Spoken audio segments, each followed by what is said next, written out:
Pengertian teks narasi.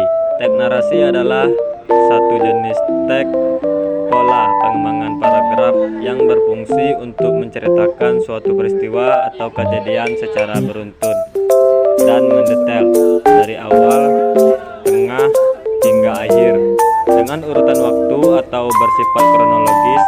Tujuan dari teks ini menceritakan kepada pembaca seolah-olah berada dalam cerita tersebut atau dengan kata lain mengalami hal tersebut dan menambah wawasan pembaca. Ciri-ciri teks narasi. 1. Teks narasi memiliki ciri-ciri antara lain: teks narasi berisi peristiwa baik, nyata, imajinasi maupun gabungan dari keduanya. Teks narasi terdiri atas beberapa paragraf yang tiap-tiap paragraf menitik beratkan pada perbuatan atau peristiwa sehingga berusaha untuk menampilkan apa yang terjadi. Teks narasi disusun berdasarkan kronologi atau urutan waktu yang dalamnya terdapat konflik agar menarik.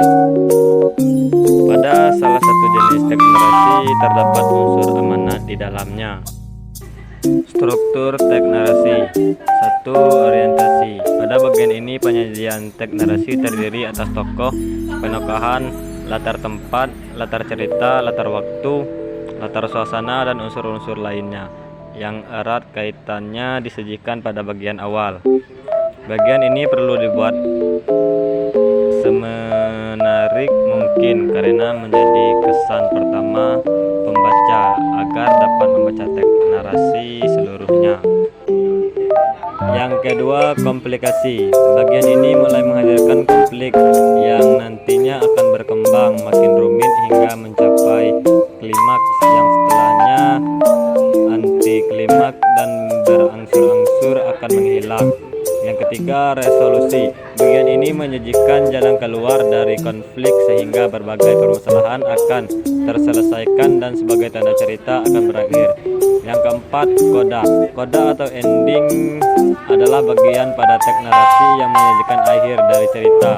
Akhir dari sebuah cerita dapat berupa akhir yang bahagia, akhir yang sedih, ataupun akhir yang menggantung. Contoh teks narasi. Contoh teks narasi ekspositorik. Orientasi. Joko Pinurbo, sering dipanggil Jokpin, lahir 11 Maret Sukabumi, Jawa Barat. Setelah menyelesaikan pendidikan SMA Seminar Mertoyudan, Magelang, ia melanjutkan studi di IKIP, sekarang Universitas Senata Dharma, Jakarta, tempat ia kemudian mengajar. Komplikasi. Jokpin menjalani masa kecil yang karena ia selalu sakit-sakitan seperti tipus hingga berbobolan dan menderita cedera saraf tulang belakang. Karena hal ini Jokpin dikenal sebagai pribadi yang tertutup. Selain itu dirinya juga minder sehingga jarang bergaul dengan teman-temannya. Resolusi. Kini Jokpin tinggal bersama keluarganya di Yogyakarta. Dia hidup berbaur dengan baik bersama masyarakat setempat. Selain itu berbagai pertemuan warga seperti ronda dan acara sosial lainnya didatangi olehnya. Dia mendapat banyak inspirasi dalam tulisan-tulisan yang berbaur di dalam masyarakat. Koda.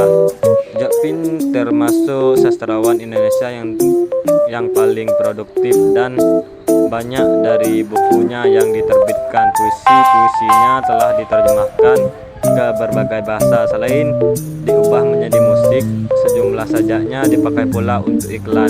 Sampai sekarang ia tetap bermukim di Yogyakarta.